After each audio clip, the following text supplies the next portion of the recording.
pessoal, as pessoas elas me perguntam no consultório qual seria um dos maiores vilões da alimentação do brasileiro. E eu não tenho muitas dúvidas ao responder que um desses maiores vilões é o sal.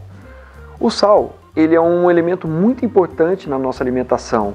Através do sal a gente controla a quantidade de sangue que existe dentro das nossas artérias, das nossas veias, a contração muscular, e ele tem várias funções, mas o excesso de sal ele pode ser prejudicial, principalmente na hipertensão arterial. Ele pode fazer com que a pessoa tenha seus níveis de pressão aumentados e isso daí pode causar futuramente danos nas artérias das pessoas e aumentando o risco de infarto, de derrame e coisas que a gente já falou várias vezes em alguns outros vídeos. A Organização Mundial da Saúde recomenda que a ingestão de sal ao dia seja de 5 gramas e o brasileiro, em média, come 15 gramas de sal ao dia. Seria o equivalente a uma colher de sopa cheia de sal, quando a gente deveria comer uma colher de cafezinho cheia de sal ao dia. 5 gramas de sal, ou seja, 2 gramas de sódio. O sal de cozinha é o cloreto de sódio.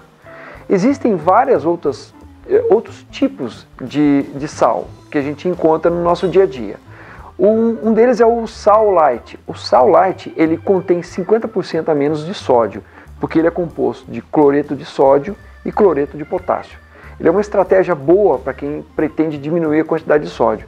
Ele só não pode ser utilizado por pessoas que têm problemas de insuficiência renal. Os sais que a gente encontra no mercado, eles variam apenas de acordo com o tipo do grão e a textura. A quantidade de sódio que existe neles é praticamente a mesma coisa. Então, a gente vê falar do sal marinho, flor de sal, sal rosa do Himalaia. Esses tipos de sal, eles têm praticamente a mesma quantidade de sódio. E então as pessoas acham que trocando um pelo outro, elas vão estar ingerindo menos sódio, mas é praticamente a mesma coisa. E quais são os maiores vilões na nossa alimentação? Ou seja, os alimentos que contêm mais sal.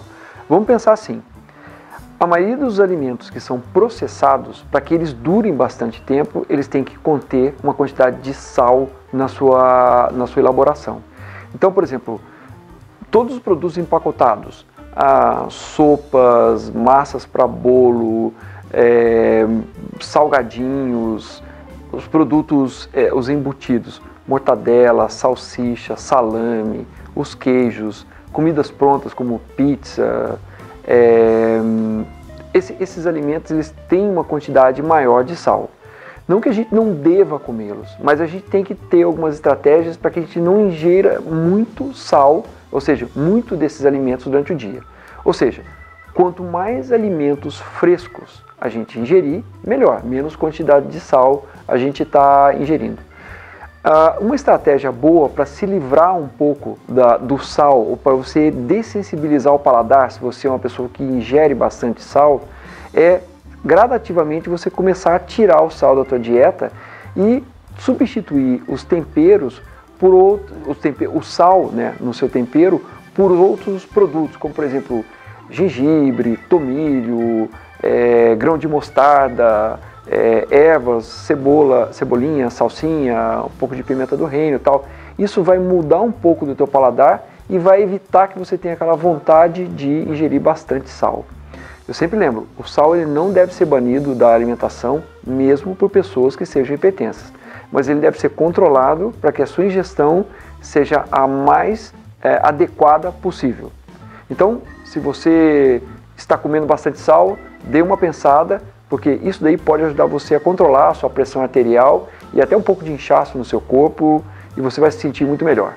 Um abraço!